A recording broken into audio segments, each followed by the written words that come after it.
છોટાઉદેપુર જિલ્લા આમ આદમી પાર્ટીના જિલ્લા પ્રમુખ રાધિકા અમરસિંહ રાઠવા પર પોલીસની છબી ખરડવાના પ્રયાસમાં ગુનો દાખલ કરવામાં આવ્યો છે। બોડેલી પોલીસે આ કડક કાર્યવાહી હાથ ધરી છે। સોશિયલ મીડિયામાં ખોટી માહિતી ફેલાવવા અને પોલીસની છબીને બદનામ કરવાના આરોપસર રાધિકા રાઠવા પર બોડેલી પોલીસે ગુનો દાખલ કરી તપાસ હાથ ધરી છે।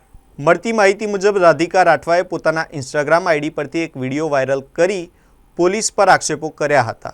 બોડેલી પોલીસ સ્ટેશનના પીએસઆઈ જેવી પગીએ નોંધાવેલી ફરિયાદમાં જણાવ્યું છે કે જવાબદાર રાજકીય આગેવાનો હોવા છતાં ખોટી માહિતી સાચી તરીકે રજૂ કરી સોશિયલ મીડિયા મારફતે પોલીસની છબીને નુકસાન પહોંચાડવાનો પ્રયાસ કરવામાં આવ્યો હતો।